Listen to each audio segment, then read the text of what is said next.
everyone. A very warm welcome to another exciting episode of Psychology Talks. And I'm your host, Amreen Nadeem. Today, we're going to talk about how you can achieve success from struggles. I haven't met a single person in my life whose journey to success was easy or who haven't faced any struggles and challenges in their life. In order to make your life a dream life, it needs efforts, it needs struggles, it needs sacrifices, and nothing comes easy. But a lot of people actually lose hope during their journey because they think that these sacrifices, these struggles are too much, and they give up way too soon. In order to keep our motivation alive, what I have also done that is I used to read a lot of biographies because when you see people who have gone through struggles and have made their goal or have they have made their dream come true, then it will give you a spark of motivation to pursue your goal. And that's why I have invited our guest today who has made their life from rags to riches, I would say. And when I heard his story first time, it actually reminded me of my favorite movie, The Pursuit of Happyness. And because his story is very much similar to Chris Gardner, the way he had his dream and he followed through with all the passion. And in the end, he created the big empire. And that's exactly how he did it also. So Timothy Gleeson is an entrepreneur, he's an accountant, he's a property investor, he's a tax agent and a surfer. He started from his journey as a taxi driver, but he faced a lot of troubles and challenges. But every challenge he overcame with his mindset, with his power of thoughts, and with persistence and perseverance. So let's welcome Timothy. Hello, Timothy Gleeson. Thank you so much for joining us today. It's an honor to have you with us. The honour is all mine, Ambreen. Thank you for having me today, and hello to everyone who's tuning in. It's a little after 7 p.m. here in Sydney on a Saturday night. A special mention to Marlene, who's woken up at 4 a.m. this morning to be with us. So, hi, Marlene. Thanks for waking up early. Yeah, thanks to everyone who is joining from different part of the world. Let's say, tell us that where are you joining from? Is like Daouda Muhammad is joining from Mauritania, and Matt Allen is hello. We are the miracle. Yes, you haven't mentioned from where are you joining from. And Azam Javed is saying it means that you didn't see a single successful person. I didn't see a single successful person who has the easy journey. So yes, there is not a single person who has become successful with an easy journey. So, and okay, so a lot of like Anthea is joining from South Africa, and there are lots of Lydia is joining. Hi, Lydia. Thank you for joining. Hi, Lydia. Gulzar is also joining. Sadia is Sally Aziz is from Pakistan. So anyway, so keep. One of my another good friend is Aisha Jagirdar. She's joining from New Zealand. Thank you for joining. So let's come to our discussion. I'm so excited to actually hear your story from your own words because I found your story very inspiring, and I feel a lot of people can relate to it because they've been going through challenges, they've been going through obstacle in their life, and they are just, I think, when they face it, they are at the verge of giving up. But I think when they hear such inspirational story, it will give them a spark of motivation to go one step more, to try one more time. So let's tell us about yourself, that what is your story and how you came to this position where you are today. Okay, thank you, Ambreen. Okay, just to start with, I'd worked 15 years in various industries, mainly warehousing. I was an import manager, a credit a credit clerk, as well as a convenience store manager. And I've been working really hard for 15 years, and I just couldn't get into a senior managerial role. So, so I was thinking, how can I do this? And so I'm one of these people that changed their careers through education.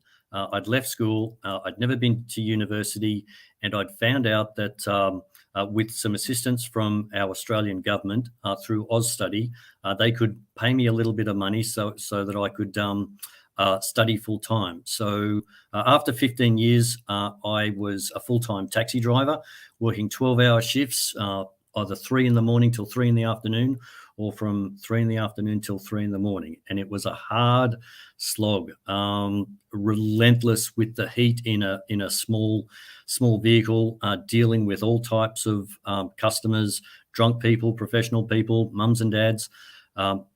Anyway, it was just really tough on my body because I was married, had 2 young kids, and I really wanted better time with them. So I enrolled through TAFE to do a 2-year business diploma. So and we'd bought a house and I had a mortgage, and so I needed to keep the money in. So my strategy was to study 4 days a week and then drive the taxi in 3 12-hour shifts for those other 3 days. So all of my study, my assignments, my exams, all on those 4 days, and those other 3 days were driving taxis. So, and I did really well with the diploma.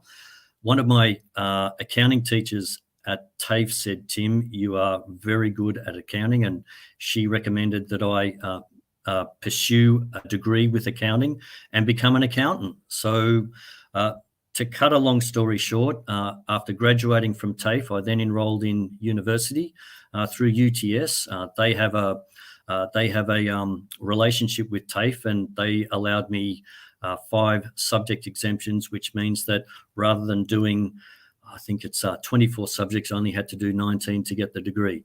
But anyway, the difference between TAFE and university was absolutely horrendous. It was you'd go to the lecture, take notes, come home.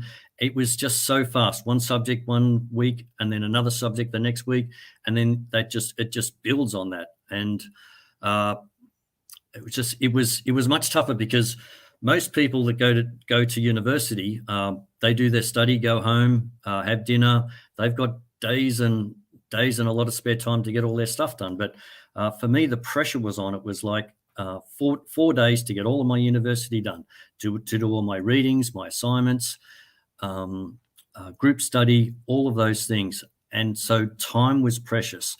So I just had to make it work. So it was, how do you say, pedal to the metal, just be focused with my studies. And so after 3 years, I'd actually graduated with my degree. And the other challenge that I had was that because I was in my 30s doing this degree, I'd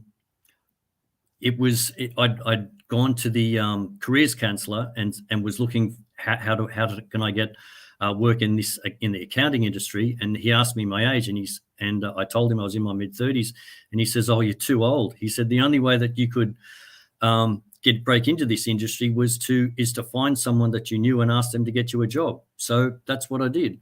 I got in contact with one of my old school friends, and I gave him a proposal. I was actually got the work 6 months before I was graduating, but the proposal was this: that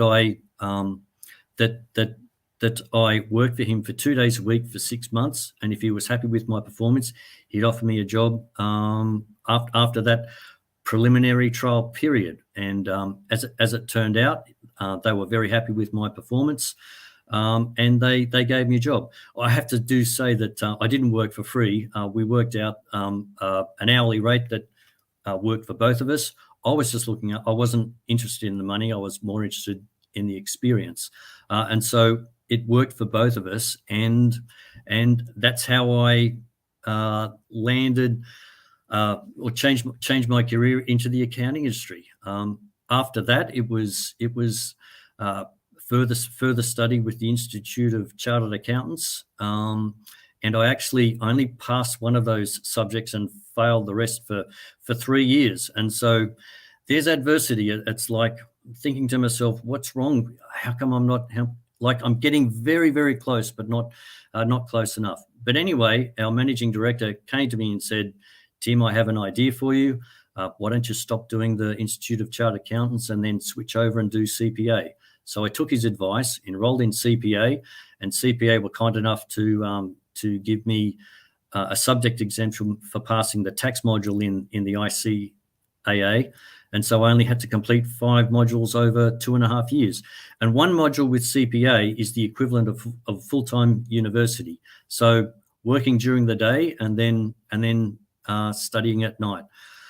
I did want to say that just going to university was a big reach, and I had that dream, and I wanted to say that I actually visualized myself standing there on stage, receiving my university graduation and my CPA qualification, and it was dreaming that over and over, until I made it part of my daily routine, and so with that in your head, you then provide a practical way of making that happen. So for CPA, it was like getting home, helping put dinner on the table, and then from 8 o'clock to 11 o'clock, 5 nights a week, up there studying away. That's how I did it. Oh wow, this is so amazing. I mean, this is literally inspiring.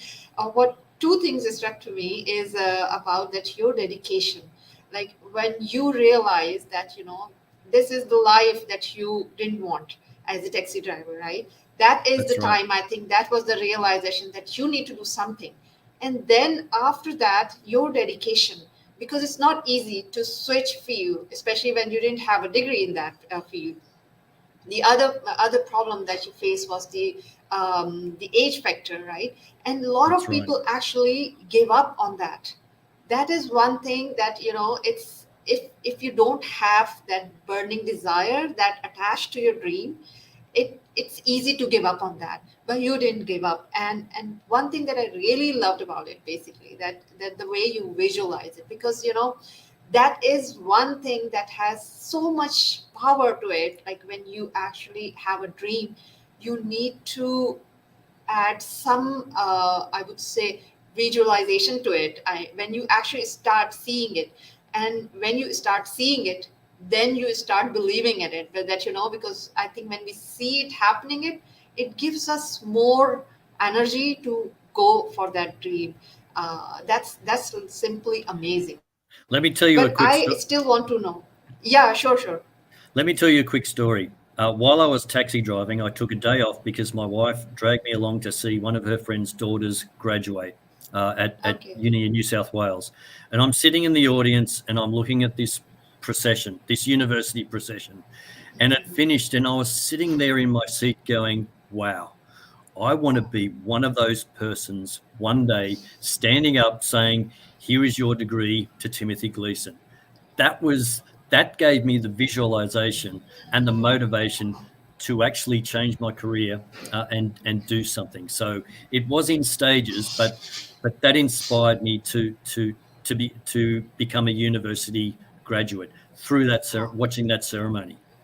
Yeah, amazing. And the thing is that most of the time people just say that maybe they're too old or they're too young to follow through their dream.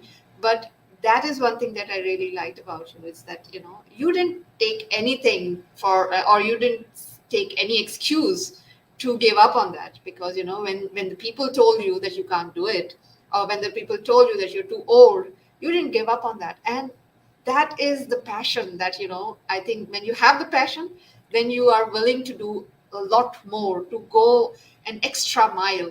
And especially what I really really loved about it, that your proposal to actually work for 6 months, and that's actually, you did not want any compensation for that.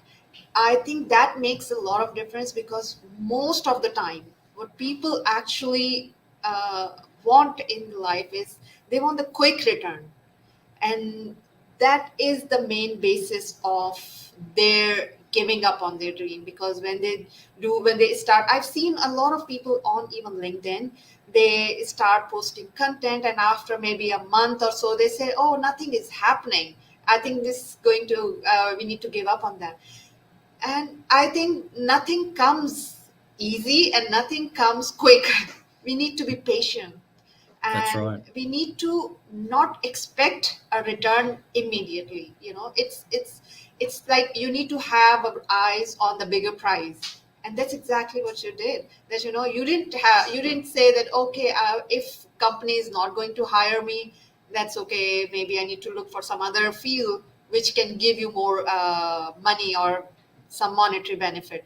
But instead you worked hard, you did a lot of more effort to it, despite that you already had done a lot. Like, it's not easy to do the to support a family and study, and, you know, to following your dream. So you already had spent a lot of time and effort on that, but at the end when you got this, you didn't give up on that. You didn't That's say right. that, you know, it's this is not the field that I want to. So one thing I would actually wanted to ask that, yes, there was one inspiration, but what exactly gave you the motivation to actually keep going during those times when you did not have very encouraging response from the industry, from the people? And what gave you this spark to go, let's say, an extra mile? Um, life sometimes, Ambreen, are second chances. And when I was 6 years old, I was hit by a car. I was thrown 10 meters. I was knocked unconscious. I was in a coma for up to I think 10 days. I woke from that coma with no memory of my past, and so I didn't know who my parents were, who my brothers and sisters were.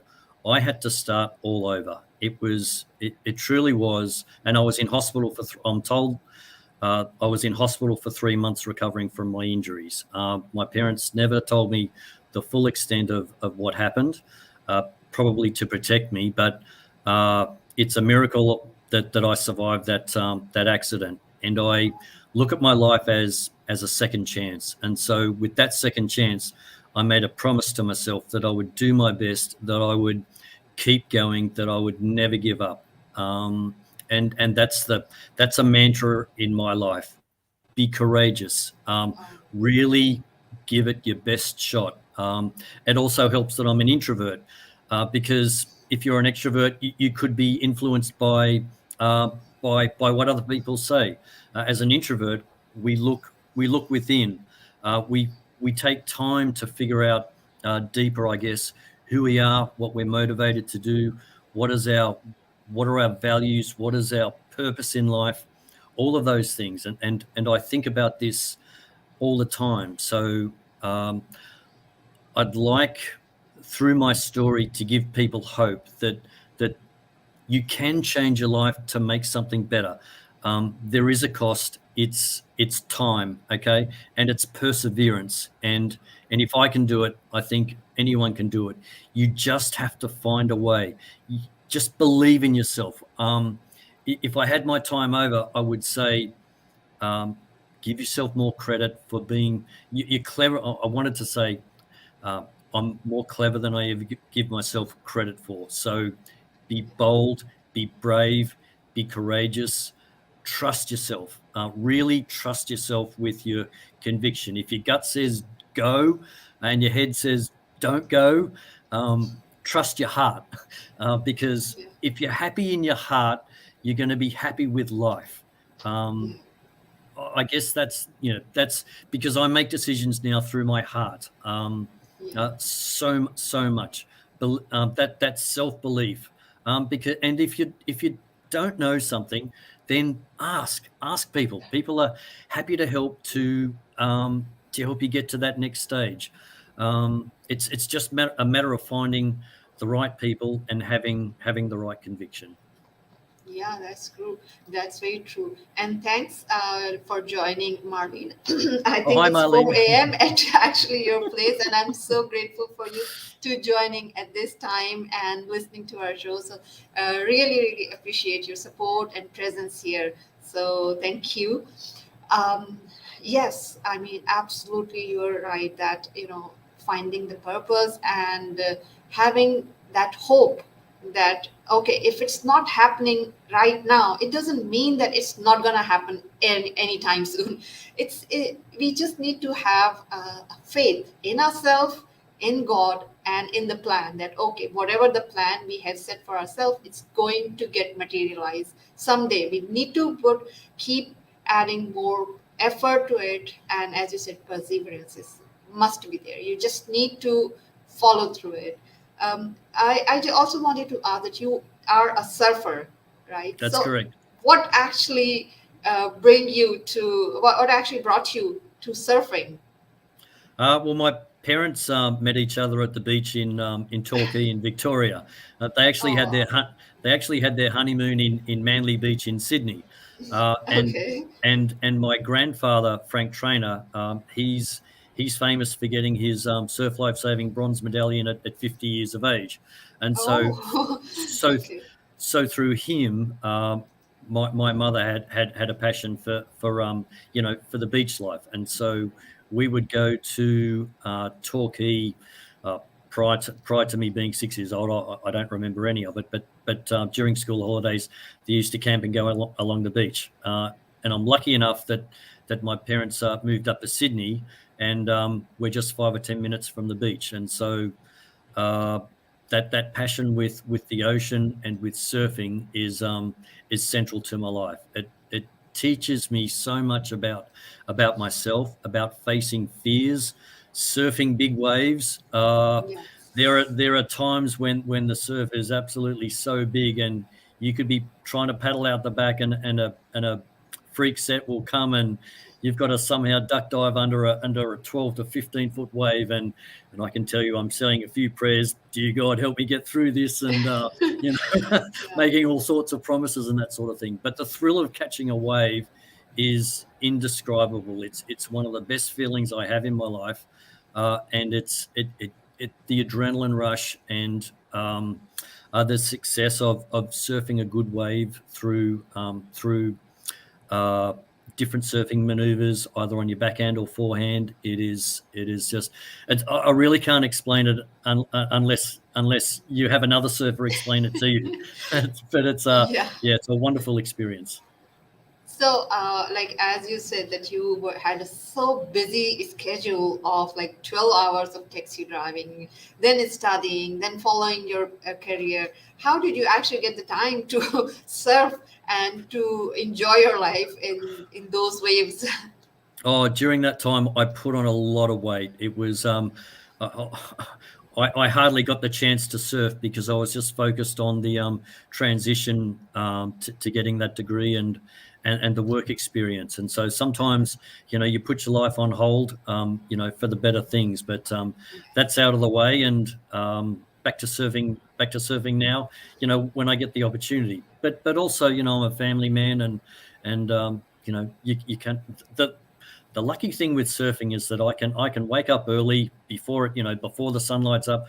I can have a surf for half an hour or an hour, and then come home at like 7 o'clock in the morning, and then just do things with the family for the rest of the day. So it's an early time that I usually do it, so that it doesn't affect family togetherness, so to speak. Yeah, I think this is very important to actually do something which you really love, and because and as you mentioned that you need to put hold of these things sometimes, and that's what exactly what discipline is about. When you know that this is your long term goal, and you need to put something on hold. Okay, this thing which is not as important at the moment, you can do it later. But then what and that's how I think we need to work around our goals and our dreams to make it a reality, because you need to have a clear focus, clear discipline in life.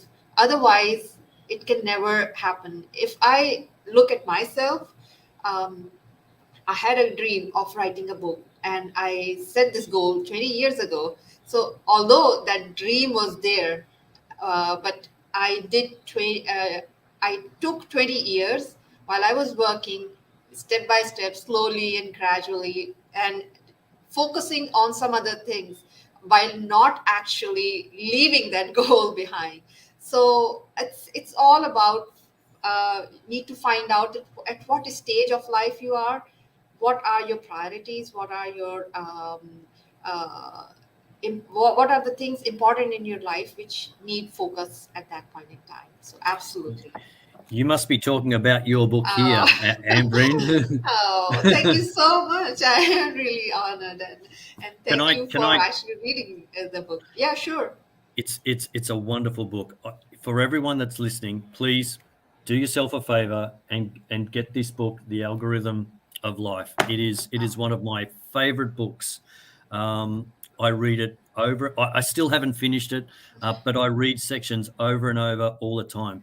I wanted to tell everyone there is a chapter 5 is on the soul, okay? And to me, that chapter on the soul is just absolutely magic. It's so central to my beliefs, and the whole book. It's all about self improvement. All the answers through our experiences are actually with us. It's Yeah, there already, and it's just unlocking, recognizing that, and then using that to help you have your own better life, your own self improvement, applying what you've already learned through your experiences, and that's explained in this book. It's an absolute wonderful book. yeah. Thank you so much for adding this. And yes, I actually, because I had the story of that how I got into it, and I was doing this maybe like I've shared it on other podcasts and other platforms, that how I got into it, because each and every event happened for a reason. And when we actually look at it, that there is a reason, then it becomes our strength. And that's how I see it. Like, and that's what actually my 20-year journey taught me, that uh, everything happens for a reason. It's not nothing happens for no reason, and we can actually make a connection only when we look back. That's why it happened. And then when you relate to it, when you find out that what was the reason, it will actually clear your path further to move forward in life to achieve your goals. So I think that's how we need to work on that. Wow, Ambreen, my ambition or my dream for a university education was just 3 years, and um, your book was 20 years. Yeah. So well Yeah. done. Yeah, Yeah, it's thank you. I'm so glad that you wrote that book. It really has enhanced and improved my life. Yeah. It helps me understand myself better, and Yeah. I'm a better person as a result. Thank you. Yeah, thank you so much. I know we can actually go on and on about this, and your journey is so amazing that I really wanted to maybe dwell deeper. Maybe we can have another episode for this. Sure, But absolutely. we are running out of time. So before we end our show, what one piece of advice you would give to our audience today? Can I sneak in two? Okay, One sure, is sure. It's a bonus. Sure. Okay. One is to believe in yourself. Okay. And the second bit is to be kind. It's easy to be kind. It's free. If we're kind to others, if we're kind, it means we can love ourselves. And if we can love ourselves, then we can help other people. And being kind is free. When I'm kind to others, I feel better about myself. And the other person who's receiving that kindness is also feeling better about themselves because they've just been given a compliment on something. So let's share that kindness. Yeah, sure. I think that's wonderful advice. One more thing I actually forgot to mention is that you're also doing you have taken the initiative about mental health. So would you like to explain that what exactly is the initiative and how people can join you on that mission? Oh, okay. We're doing a push-up challenge Okay. promoting suicide awareness. So I'm a mental health first aider. So I've been trained in terms of uh, recognizing different types of mental health uh, behaviors. That's one thing. But with this physical challenge, there is a push-up challenge that's in Australia, and as I said, we're doing 3,144 push-ups over 23 days. That 3,144 is the number of suicide deaths in Australia in 2021. So we're following a program of doing these push-ups, and we're also seeking donations. And so uh, we're in the second week. I'm in a group with 9 people, and we've already raised $5,200. Uh, Amazing. and this goes to Lifeline, and what that's helping is it's providing money to Lifeline so that they can expand their services to reach more people through phone calls to help people not not take their own life, to give them reasons to live. It's so important, and we're trying our best to promote to like your theme last month. You are not alone. Uh, that is the whole. This is the focus with this suicide prevention. You are not alone, and a conversation can change your life. So it's all about Lifeline, having conversations with people that call for help. Amazing. I think we are on the same mission to actually save lives, because the suicide rate is increasing at an alarming stage, and we need to do something about it to create awareness, to help people to prevent suicide, because I think that is one thing. I mean, the cause of death, like the suicide, is 100% preventable. So it's just Correct. a matter of actually intervention. Just reach out to the right people, tell them that this is not the time to take your life. There there are good things in your life is going to happen. So we just need to wait a little bit more, or wait a little bit longer, and life will turn into the positive and better way. So I think this is an amazing initiative, and you really have full support. I'm gonna post on my profile also about your this mental health initiative, so you can get Sure. more support and more visibility about Yeah. it. There's a link. There's a link in Okay. my LinkedIn for people to Okay. to to actually see it and even make a donation. So and all donations are tax deductible, and it's going to Lifeline. Thank you. Okay. Okay, that's great. So I think after this show, I will post the link on this on the comments so people can see this, and I will make another post as well. So Thank you. and before, like, we say goodbye to our audience, what is the best way to approach you or to reach out to you? So I know you're very active on LinkedIn. Any other way you would like to mention here? Oh no, just LinkedIn. That's fine. Oh, I'm an Okay. introvert. Yeah, I know. I'm not across all types of social media. Look, I am on Facebook, but only very little. I use LinkedIn primarily as as communicating about myself and what I'm doing, as well as supporting everyone else who's linked with me with LinkedIn, such as yourself, Ambreen. Yeah. So thank you so much for joining us today and sharing your inspiring story. And I hope our audience have learned a lot from you. And thanks for enlightening us. Thank you. Thank you for your time. Okay. And thanks to all the audience who joined today and share their comments and ask questions to make our conversation more lively. So thank you and have a great day ahead. Bye bye.